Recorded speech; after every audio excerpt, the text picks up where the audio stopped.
Hi foodies, if your egusi soup has ever turned watery or just not rich enough, today I'm going to show you my frying method that comes out thick, flavorful and so satisfying every single time. Trust me, once you try this method, you may not go back. Alright, let's cook. First, I'm seasoning my meat. I added chopped onions, seasoning cubes, and a little salt. I give everything a quick stir so that the meat is nicely coated with seasoning.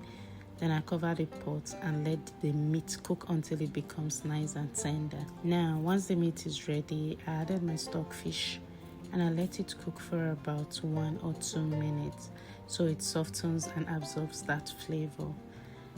Now, let's get our egusi ready.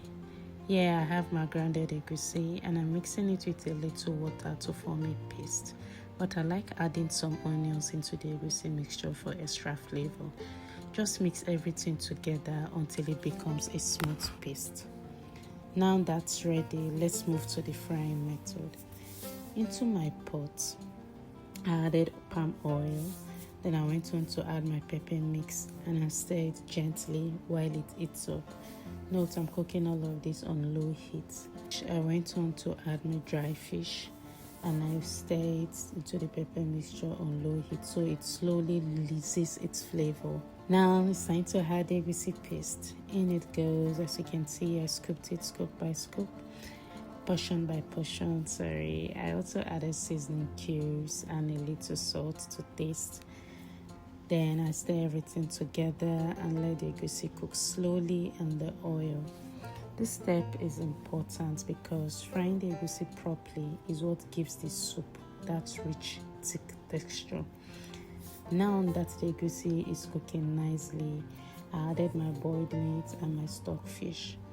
Give everything a good stir so all those flavor comes together nicely. Since my meat didn't produce a lot of stock, as you can see, I'm adding a little water, or I'm adding water that is sufficient for the soup. Take note of this part. If you add lots of water, the purpose of this method will be defeated because it won't come out thick as expected. So add little water. You can decide to add a little by little until you get the thickness or the consistencies of your choice so the soup can cook well. Stir everything together. I went on to add my crayfish because egusi soup without crayfish is almost a crime in this kitchen. Crayfish lovers, you know the vibe. Mix that in nicely. Then cover the pot and let the soup cook for a while so the egusi cooks properly. After a few minutes, I'm opening the pot again to give it another stir so nothing burns at the bottom. Because once it gets boiled, it gets to ruin the taste. So I try as much as possible to stir intermittently to ensure that nothing gets burnt at the bottom and also to give room for my egusi to cook properly. At this stage, you will start to see the oil separating slightly from the egusi, and that's exactly what we want. It means the soup is cooking perfectly. Now for one of my little secret ingredients.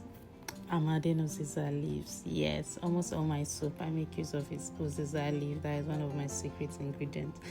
It gives this, well, let's say undertone taste. I don't know how to put it, but it gives this taste. If you're a Uziza lover, you will understand what I mean. Uziza gives this soup such a beautiful flavor that once you taste it, you'll be like, something was added to this. That's the secret ingredient. Stir that in and allow it to cook for a bit.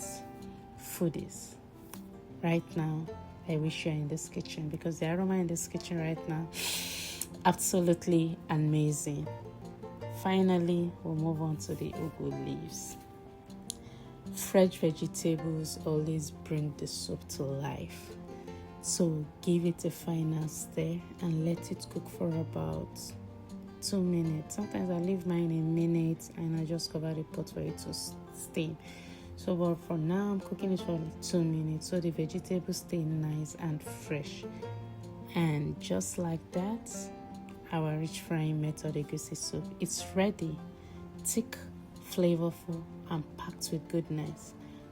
For this, If you enjoy cooking with me today, please like this video, share it with someone who loves egusi, and subscribe to my kitchen. Tell me in the comments, what swallow will you enjoy with this egusi soup? I will see you in my next cooking episode. Thank you.